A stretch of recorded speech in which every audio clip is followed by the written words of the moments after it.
Welcome to the second presentation of this course, Self-Determination in the Post Colonial World. This second topic is called Imperialism, Self-Determination and Human Development. Once again, I'll be speaking to the seminar notes which are available. You can download them, print them out if you like, so there's no real need to take notes when you're listening to this presentation. The areas I'll cover are, first of all, some history on imperialism, which is important to understand the origins of the demand for self-determination. Then the turning point, marking the end of the colonial era and the beginning of the post-colonial era in the mid to late 20th century, when there was widespread international recognition of this right of a people to self-determination. And thirdly, I'll introduce the topic of human development, which is an alternative way of talking about development, an alternative to economic development, rather. So in overview, imperialism, many but not all powerful nations sought to extend their power over other peoples and states, a project of domination which was generally to seize or secure resources on favourable terms. Self-determination, on the other hand, was the demand which arose over many centuries of foreign domination and interventions, including colonisation, genocide and slavery. And as the colonial era came to an end in between the 1940s and the 1960s or 1970s, the principle of self-determination of a people, and not just of states, came to be embedded in international law. So it's important for us to review the history of imperialism to see why such a demand arose. Finally, on human development, I'll talk about this current which began to challenge the liberal emphasis on crude economic growth, which was something that privileged the activities of large corporations and downplayed human capabilities. First of all, modern imperial history, and modern in the sense that we're talking about from the 15th century onwards, basically, has been called the First Imperial Age, the age of European overseas expansion. And that has something to do with, it's been explained in terms of the Europeans being blocked from expanding to the east and therefore starting their process of colonization of the Americas to the west, and the expansion of European colonization from that period onwards. In the empires, ancient and modern, we have this process of slavery. We have some interesting relationships between the development of liberal rights and slavery, and we have the processes of abolition and emancipation. Well, ancient imperial slavery, this is important to get a perspective on the process. It was the original idea of the 99%. Non-citizens, for example, in the Roman Empire, were often central to building and extending imperial projects of domination, and slaves were one significant section of non-citizens over which a tiny group ruled, even when, as in ancient Athens, they were called democracies. Now, some writers have suggested that slaves in the Roman Empire were not much more than 15% of the populations of Roman cities, but were only one of several excluded classes. Those historians make this point too, that genuine slave economies, as opposed to societies that had some form of slavery, the genuine slave economies were rare in history, except in those classical empires in Athens and Rome, for example. And on one estimate, Knapp has it that slaves and other ordinary people comprise more than 99% of the population of imperial Rome, for example. The full citizens came from no more than 100 to 200,000 people, less than 0.5% of the empire's population of 50 to 60 million. And as only adult males counted, the franchised elite of the Roman Empire was about 40,000. Yet that elite controlled almost anything. Well, it's an interesting comparison to what is spoken of today as the 1% and the 99%. Imperialism, it's been argued that imperialism and extraction of wealth from the colonies built the European economies of recent centuries. At least we can say it helped build the European economies. The imperialism of the modern era was certainly to benefit the European elites, and often to broader European society. It provided the basis for the construction of contemporary Europe. Eric Williams from the Caribbean argued that Caribbean slavery, for example, in the cultivation of sugar, was essential for the development of British capitalism. And more broadly, we could ask the question, where would the British, the Spanish, the Portuguese and Dutch capitalism be without centuries of wealth, precious resources, enslaved labour forces from India, Latin America and Indonesia? Vast amounts of gold and silver were exported from the American colonies, particularly from South America, while the local people were decimated and left deeply impoverished. These countries were later said to be undeveloped and then in great debt because of a lack of capital. So this is something that has relevance to contemporary development debates, the relationship between the former colonizers and the former colonies. In the Americas, there's one particular remarkable historian, Bartolomé de las Casas, who went with the earliest colonizers with Christopher Columbus, and noted the enthusiasm for slavery amongst ordinary sailors, that is to say, relatively poor Europeans who imagined they were going to share in the spoils of the colonization. But in less than a decade, de las Casas was so horrified at the experience that he became a priest and the main Spanish critic of the treatment of indigenous peoples. De las Casas found the Caribbean people, quote, as open and innocent as can be imagined, unquote. Yet the Spanish colonists, quote, pretending to be Christians, have wiped them from the face of the earth, unquote, by war, murder, slavery, and disease. Hispaniola, the first island that was colonized, now Haiti or Dominican Republic, had been densely populated with about 30 million. 50 years later, there were 200 indigenous people. Cuba, similarly, next to Hispaniola, had become, to all intents and purposes, uninhabited. 2 million more were kidnapped and enslaved from the mainland Paria Peninsula of Venezuela and taken to the islands of Hispaniola and Puerto Rico to be sent down the mines or to put to other work, where they perished in droves. This process of enslavement and colonization created as complete a genocide as has ever been seen. And the debate in Europe that de las Casas initiated was the idea that he wanted his country to escape divine punishment for the crimes committed against these native peoples. He saw the native peoples as, in a paternalistic way, that as people that could be converted to a Christian civilization, whereas some of the other colonizers saw them as simply subhuman people to be used like animals. Now, slavery in the Americas later on, beginning particularly from the 17th century onwards, and with the focus on North America, something that should be noted is it got much worse before it ended. I'm going to show a short video from a PBS documentary series, a very good series, Slavery and the Making of America. They're really talking about the USA here. And points to observe in this video are that, first of all, slavery was central to North American economic development, as it was to the Roman Empire, but not to all other societies that had slaves. Africans came as wage laborers to North America in the late 16th and early 17th century. Servitude was initially not completely racialized, nor for life, nor hereditary, nor did it deny all rights, but that happened later on in the latter part of the 17th century. African slaves were used as a force against Native Americans, and slavery got worse and was not helped by liberalism or the American Revolution. Before 1800, more people came to America from Africa than from anywhere else, and most of them came in chains. Their toil helped make the United States the richest nation on earth. Slavery was no sideshow in American history. It was the main event. Anthony Portuguese sued a white merchant in 1638. A year later, Pedro Negreto and Manuel de Rus successfully sued Europeans for wages due. Court records indicate that Atlantic Creoles made the system work for them when they could. The Dutch West India Company has a very problematic relationship with the area Native Americans. By 1639, relations had deteriorated into war. At that point, a number of the Creoles are put into the military force against the Indians. There is a fear among Europeans during this time that African Americans may join with Native Americans. And the First 11, in fact, used this fear to negotiate. The company responded with what has become known as half-freedom.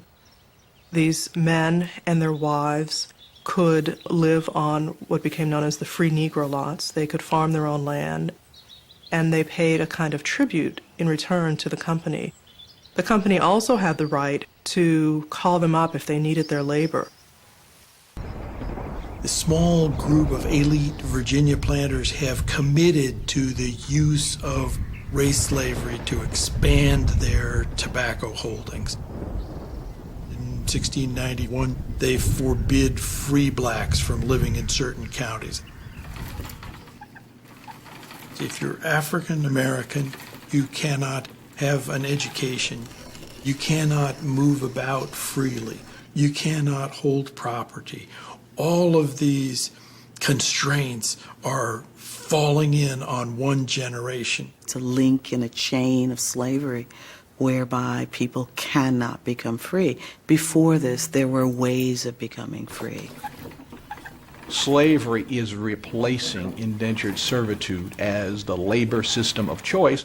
And by the beginning of the 18th century, it is clear that through law in the Chesapeake, slavery is being made a racially based institution, and people are being considered property. Now, the Europeans, who were the purveyors of this large-scale slavery to the Americas in the first instance, developed these racial theories about human beings generally to justify their process. And there was a genuine debate back at that time, as I mentioned, with De las Casas in Spain, whether about extermination or assimilation. So the racial theories were popularized, and the less savage of those we see what we might call the liberal theories of those days, from De las Casas, who said human beings were equal, but barbaric cultures had to assimilate European values. Now, Montesquieu, one important figure in the Enlightenment in France, said we were obliged to make slaves of the Africans because sugar would be too dear if the plants were cultivated by any other than slaves. So a very pragmatic approach. And then from that, he says, it's impossible for us to suppose these African creatures to be men.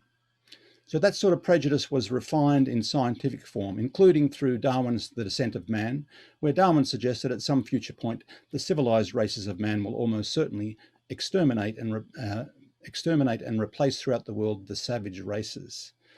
There were even worse views than that. Herbert Spencer developed brutal ideas about racial extermination. Emil Durkheim and Karl Marx talked about primitive and backward societies which had no future, which were going to be wiped out by modern societies.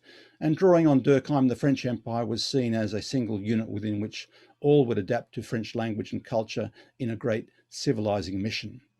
Back to the liberal side of things, like De las Casas, we have liberals like Daisy Bates in Australia who spoke of smoothing the dying pillow of the Aboriginal race. So the idea was that this was a race that had no future. Maybe some of them could be civilized, but essentially the race was going to die out. Well, these racial theories were developed specifically for the purpose of colonization, removing those people from their land and seizing their resources and assets. Now, of course, there was resistance to this. After the American Revolution in North America, we had the biggest slave system in history, which saw steady resistance. In particular, we know the figures better of the 19th and early 20th century. For example, the challenges to slavery within the Americas in the 19th century, it was challenged from within the imperial cultures, mainly by slave revolts over many, many years, and not least the slave-led decolonization of Haiti in the early 19th century, which happened at a time when France was, of course, distracted by its own wars in Europe. Slavery and racial theories were challenged in the 19th century, for example, by Harriet Tubman, the former slave who helped thousands to escape, and Frederick Douglass, a former slave and called the first national Negro leader of the USA. And decades after the Civil War, African-American writer W.E.B. Du Bois would observe that human civilization had begun in Africa, Asia, and Central America, but those people had been conquered, enslaved, oppressed, and exploited by stronger invaders. So Du Bois was very important in the post-slavery period in the 20th century, where very strong racial prejudice persisted in the US, to talk about how the racial theories had really turned human history on its head, and that racial characterization had simply been influenced by propaganda, caricature, and ignorance of the human soul. Well, resistance, we can sum up. The Haitian Revolution was a very important point in history in the early 19th century, but little Haiti was sanctioned for decades because the other European powers didn't want that bad example to spread. There was a legal abolition of slavery in the European countries, for example, in the UK in the early 19th century. It didn't spread to the British colonies until a little bit later on. For example, slavery wasn't abolished until the 1830s in Jamaica, for example. In the US, 1865, the legal abolition in Brazil, with independence in 1822, but the abolition of slavery later on in the latter part of the 19th century. Also, in the latter part of the 19th century, slavery was abolished by the Spanish in Cuba after two independence uprisings there. US Reconstruction after the abolition of slavery is an interesting case study because it shows a failure of land reform, the development of strong racial laws after the abolition of slavery, and the development of this huge prison labour system which fed the mines and the plantations and which contributed to the huge racial characterisation of the prison population in the US to this day.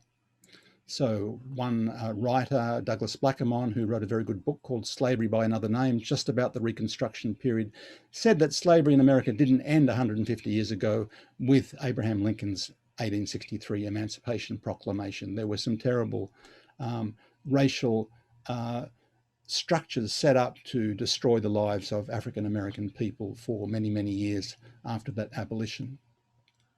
Now, the Europeans, despite the abolition of slavery, saw another wave of colonisation, which has been called the Scramble for Africa.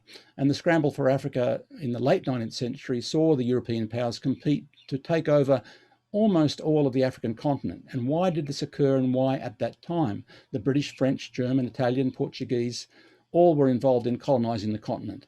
And even though slavery had been brought to an end, European capitalism was in a rising phase, needing new markets and new resources. 20th century theorists, notably John Hobson and Vladimir Lenin, suggested that modern imperialism was indeed driven by finance monopolies. And here's a short video from a documentary called The Scramble for Africa. But the deeper roots of this north-south divide can be traced back to the late 1800s, during what was called by the imperial European powers the Scramble for Africa. Colonization was motivated by the European hunger for African resources. The subsequent exploitation of the African people and the uprooting of their spiritual values by Christian missionaries would leave a permanent European stamp on the continent.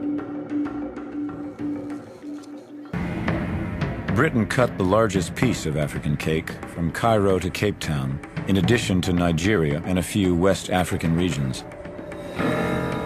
It was also the British Empire that in 1894 imposed an arbitrary boundary around the many diverse ethnic groups and kingdoms that would make up Uganda. The southern Bantu-speaking people were given economic, political, and educational advantage. The northern ethnic groups, two in particular, the Acholi and the Langi, were the main recruits for military and police positions. By exploiting linguistic, ethnic, and cultural differences between the peoples of the North and South, Britain's divide and rule policies created a tension between them that helped maintain British rule. The French took an east-west slice of the continent as well as Madagascar. The Belgians took Rwanda, Burundi, and the Congo in what Joseph Conrad called the vilest scramble for loot that ever disfigured the history of human conscience. Slave labor took over 5 million lives. In Rwanda, Belgium entrenched the idea of the Hutu as a workforce and the Tutsi as extenders of Belgian rule. The Portuguese decimated Angola, Mozambique, and Guinea-Bissau well into the 1970s.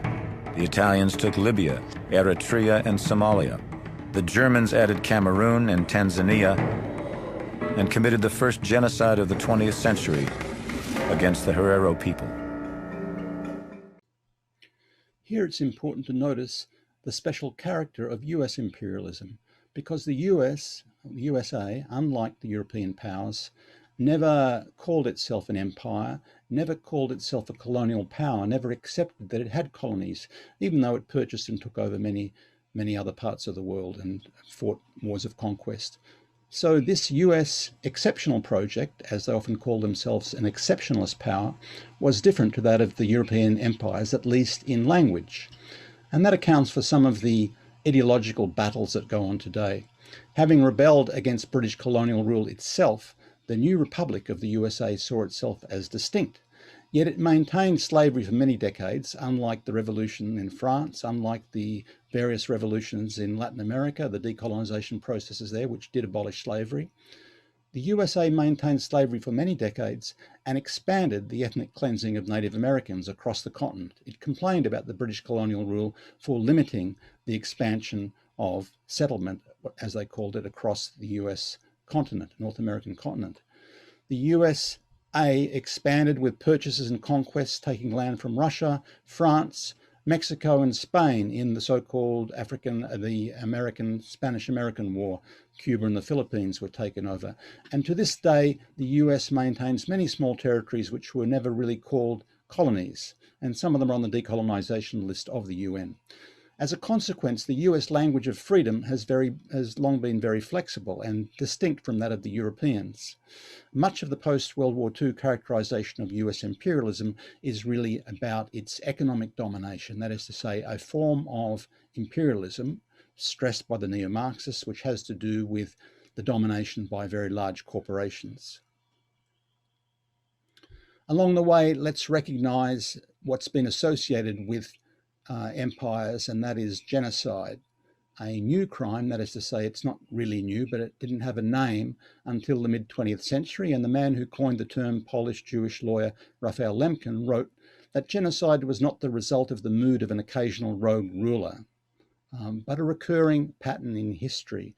And he wrote before the Second World War of the genocides under the Ottoman Empire, the Japanese, the Mongol and Spanish empires. Actually, he was writing about the genocide to some extent of Christian peoples at that time. Later on, of course, he recognized the genocide against the Jewish people in Europe. Now, interpreting this, Bloxham wrote that the Armenian genocide under the Ottoman Empire during the First World War and spoke about that in this recurring pattern of history. And Bloxham agrees that genocide must be understood as the outcome of historical processes and structured relationships, rather than simply the evil intentions of wicked men, things that occur because a particular figure, for example, Adolf Hitler, comes along and decides to commit some terrible crime. As it became incorporated into international law based on the ideas of Lemkin, genocide means a coordinated plan of different actions aimed at the destruction of the essential foundations of life of national groups, with the aim of annihilating those groups, disintegration of the political and social institutions, of their culture, language, national feelings, religion, and the economic existence of national groups, and the destruction of the personal security, liberty, health, dignity, and the lives of individuals belonging to such groups. This is not simply ethnic conflict or political violence or massacres that have ethnic overtones. It is about the dreadful but logical outcome of a great project of domination, and therefore it is most often associated with colonization, with imperialism, with the driving of people off their land. Now, the Nazi Holocaust, the great crime against the European Jews, was something with a distinct character, but nevertheless within that tradition. Here we had a modern European state. Indeed, one could say that modern Germany in the 1930s and 40s was at the pinnacle of European civilization, technical development and so on, but with imperial ambitions and aiming to colonize Europe, particularly Eastern Europe. It attacked a long-reviled ethnic minority, the Jewish Europeans, others also, gypsies and so on. But the persecution in 1933 became full-scale extermination in June 1941 as Germany began to invade Russia. And in the 4 years between 1941 and 45, many millions of European Jews were murdered, half of them in death camps like Auschwitz, Treblinka and Belzec, almost all in Poland. Now the question arises, was that an exceptional case or part of this recurring pattern? Dirk Moses, drawing on Lemkin, says the Nazi genocide against the Slavic people in Poland and Ukraine and in Russia was in the tradition of imperial conquest since antiquity. 26 million Russians, Ukrainians, Eastern Europeans were killed in that genocide. While the genocide of the European Jews, Moses said, needs to be understood as subaltern genocide, including the idea that socialists and Jews were responsible for Germany's defeat in 1918. So the Holocaust of the Jewish people by Nazi Germany brought together, according to Moses, different, even contradictory imperial and colonial logics into one terrible paranoid mentality and praxis. So the Nazi Holocaust was distinct, but it formed part of that recurring pattern in history. And Zygmunt Bauman makes the important point that this ideology and technology of mass extermination came not from some backward tribe or some distinct madman, but from the centre of the European civilizing process, involving, as it did, colonization and the destruction of entire peoples. The largest genocide in human history, in recent human history, however, is in the Americas. The colonization of the Americas, North and South, led to the destruction of between 75 and 145 million people, with 2,000 cultures, systematic killing, rape, enslavement in the mines. These were enhanced by death with disease, plague and smallpox, often deliberately administered. And within 3 decades of colonization in the Americas, 90 to 95% of the region's native people had been destroyed. In many of the Caribbean islands, there was complete genocide. The Maya of Central America, for example, resisted very strongly, but lost 95% of their people. Destruction of Native Americans routinely reached and exceeded 95% of pre-colonial populations. So looking at the historians, and I'm giving you some references here, Ward Churchill charts a similar pattern in North America over a longer period. Using the population estimates of Dobbins and Thornton, he says the US native population had fallen by the 1890s to slightly over 237,000, a 98% reduction from the original 12 million. The point of that is that slavery, colonization, and genocide were typically associated with the activities of imperial powers, whether or not they called themselves imperial powers.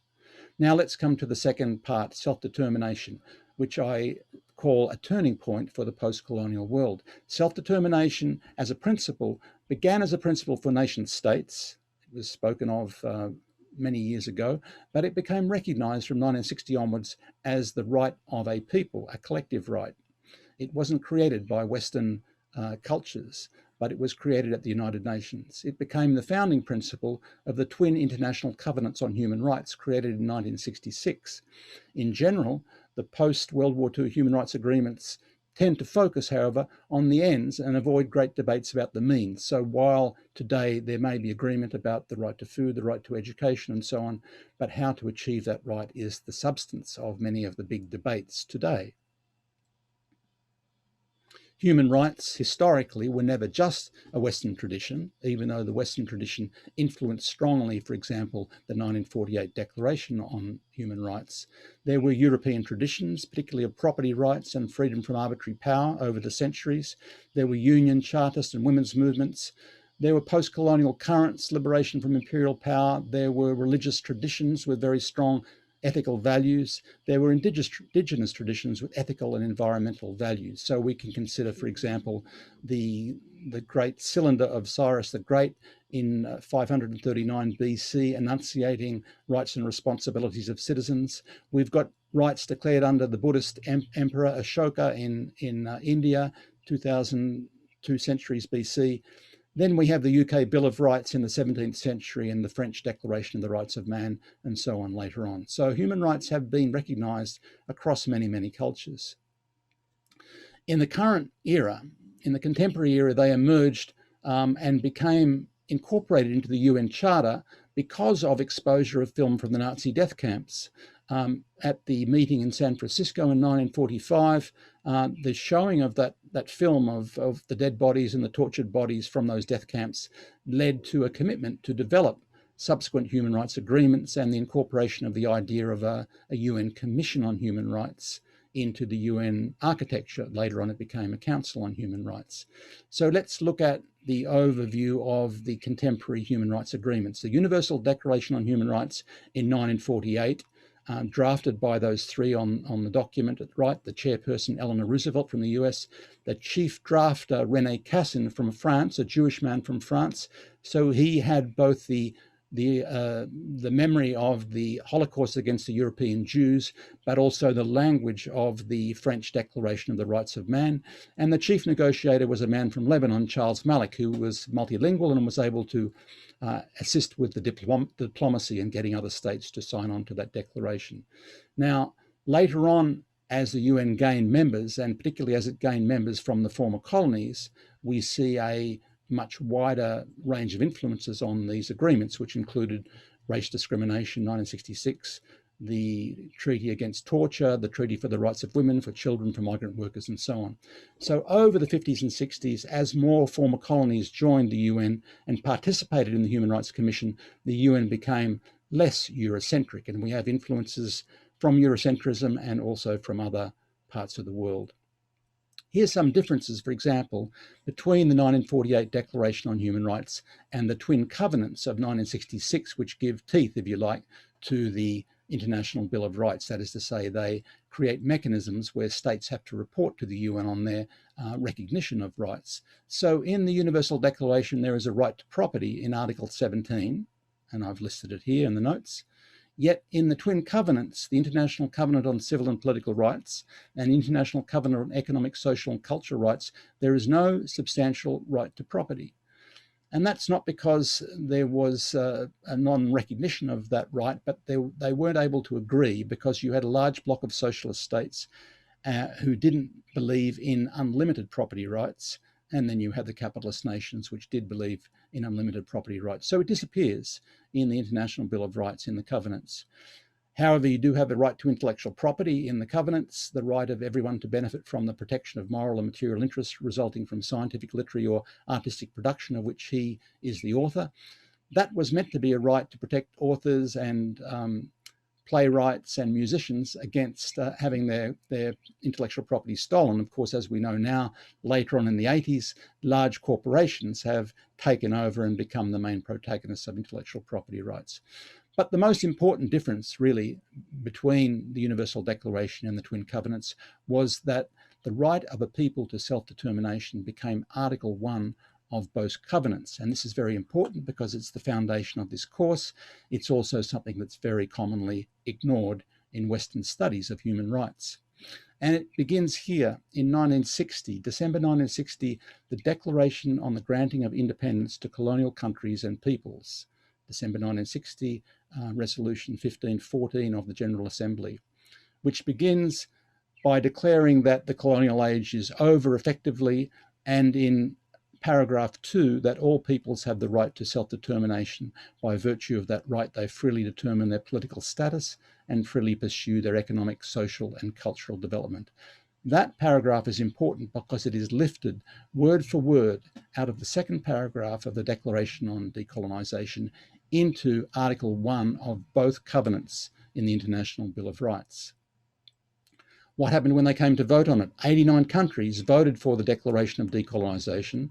None voted against, but 9, including all the major colonial powers, abstained. That is to say, Australia, Belgium, the Dominican Republic is an exception, France, Portugal, Spain, the Union of South Africa, Britain and the USA all abstained. That is to say, they accepted it, but they didn't really support it. They begrudgingly supported it.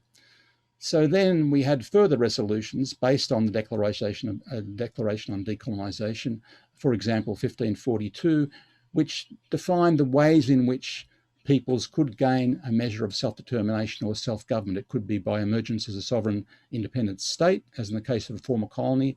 It could be by free association with an independent state, or it could be by integration with an independent state.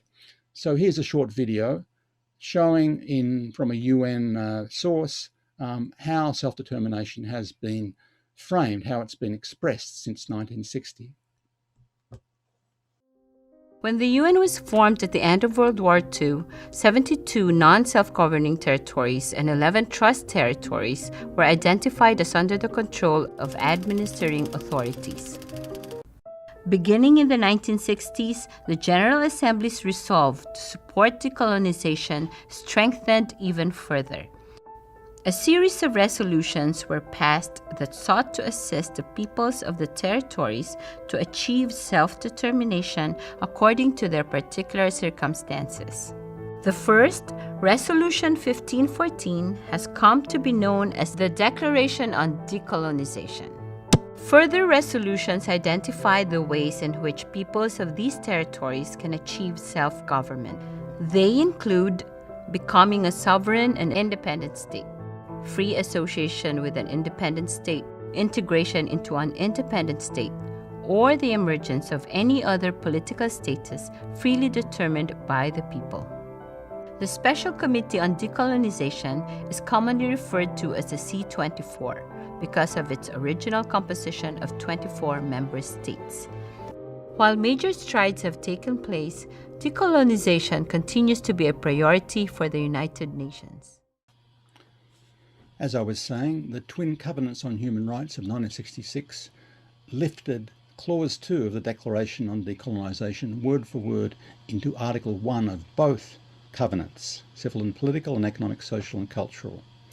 And a few years later on, the High Commissioner for Human Rights Office called self-determination an essential condition for the guarantee and promotion of all other rights, standing, quote, apart from and before all other rights, unquote, in the covenants. One important consequence was that states must refrain from interfering in the internal affairs of other states so as not to compromise this right.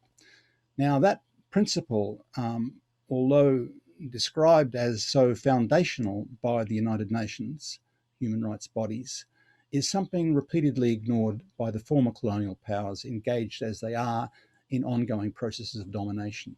Yet if we look at the discussions taking part amongst the former colonies, the independent states, for example, in the non-aligned movement, for example, of 120 odd nations, we see repeated references to self-determination, sovereignty, independence, and non-interference. On the other side, on the former colonial side, we see repeated references to the right to the responsibility to protect and humanitarian intervention and so on. So you see the way in which contemporary discussions are being turned has to do with the attempts to escape these very important recognitions to do with the foundations of human rights. Now, power struggles at the United Nations, which of course has a Security Council dominated by the big powers and makes it very difficult to pursue its mandate of preventing war when some of those big powers are actually creating war.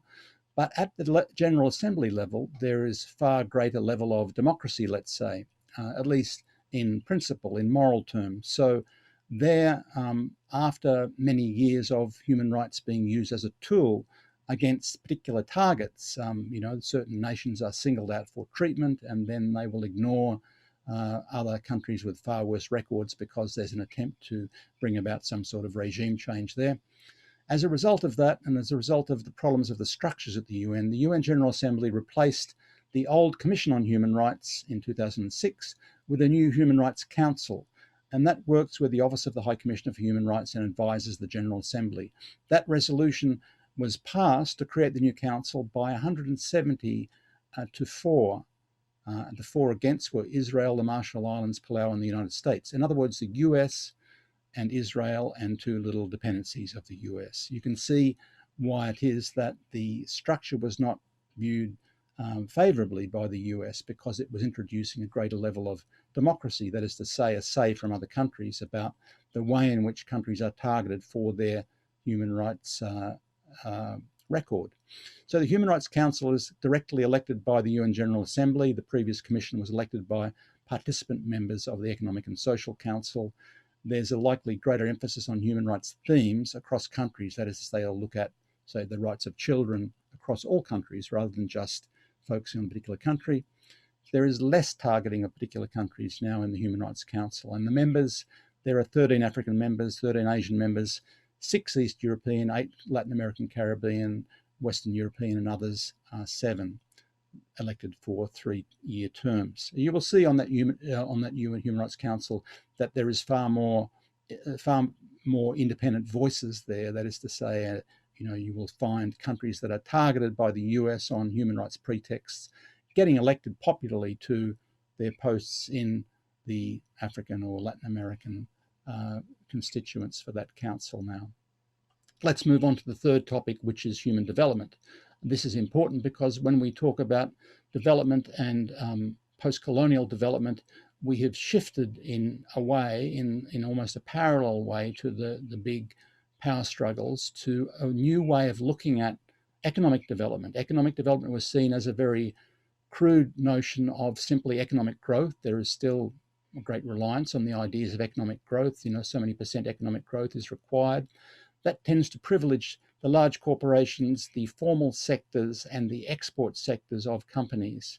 It magnifies the role of giant corporations in the global political economy.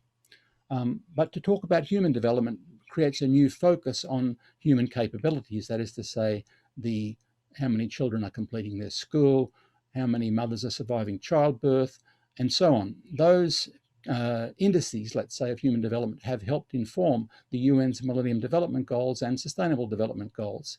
So where the key economic ideas were in the so-called pure economic tradition of utility, the pleasure that people get from consumption, of calculating the percentages of economic growth, of using the figures of GDP growth and so on, they are increasingly missing these factors. Economic bads, that is to say, pollutants, weapons industries, add positively to GDP, for example. GDP says nothing about distribution of the benefits of development. The environmental costs, similarly, are often perversely accounted for or not accounted for in economic growth measures. The shared social benefits, whether countries have public health systems with free services and so on, that's ignored. Where if people are charged more for any sort of service, it's a positive contribution to economic growth, whereas if they get any free service, it's not. And social and human values are not incorporated in those sorts of measures. So we'll see in the UNDP's Human Development Reports beginning in 1990, we've got 3 decades of those sorts of reports taking different themes every year, but they do compile important indices of human development, which are useful forms of evidence to talk about development debates. Human development was described by its creators, and they were typically intellectuals from the former colonies, particularly from India and Pakistan, was about enlarging choices, using liberal language to convince economists who were used to liberal language, to talk about enlarging choices, to talk about the human outcomes compared to the financial means to get those sorts of outcomes, and the creation of a human development index, a human development rights indicators, and we'll see these in the UNDP. To extend human capabilities, to extend the beings and doings, as Amartya Sen said. There are other approaches to the capabilities idea, but Amartya Sen is certainly the key architect, or one of the key architects of this idea, with Mahbub-ul Haq, also his colleague.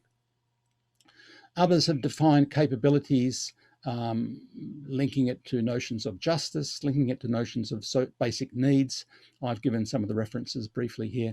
Collective capabilities, going beyond Sen's methodological individualism, to a critical role of social institutions, to talk about human enabling states, for example. So there are modifications, adaptations of that, because as I said with the human rights agreements, these human development notions are uncontroversial in many respects as regard the ends or the outcomes, but there's huge controversy about the means, how to achieve those means.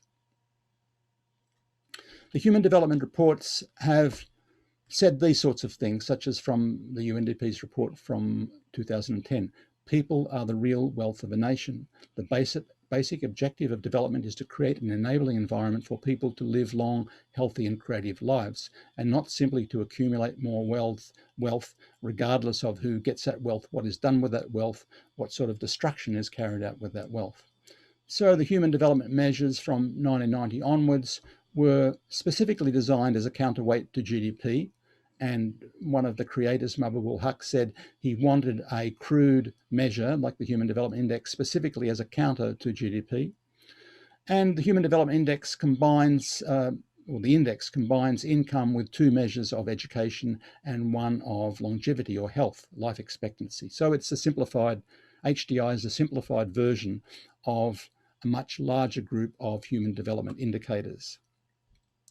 There are many specific effective rights measures, so infant mortality, which is a very sensitive measure of whether there is significant health care going on in the process of childbirth in a society, maternal mortality also, what proportion of the population have access to clean water, how many people, in particular children, are dying from infectious disease, the undernourishment of children, the levels of immunisation, other public health and social indicators. There are gender development indices, human poverty indices, which progressively reduce the importance of money in poverty measures. And many of those measures have been included in the Millennium Development Goals, which were set out in the year 2000, and the Sustainable Development Goals, which took over from them in the year 2015. So these are the two men who wrote most about human development, particularly before the 1990s and into the 1990s. Mahbub-ul Haq, a Pakistani economist, and Amartya Sen, an Indian intellectual. Now, in terms of post-colonial development, we are also looking at the idea of independent development, or to put it another way, development as independence, because in many of the critiques of neoliberalism or hegemonic neoliberalism, we have this idea of underdevelopment, that countries are actively repressed in their development because of their subordinate relationship to the big powers. So one way of looking about development, or the optimistic way of looking at development, is that actual human development can actually represent independence. If a country is developing in human development terms, that is what independence is. It is breaking from neocolonial underdevelopment.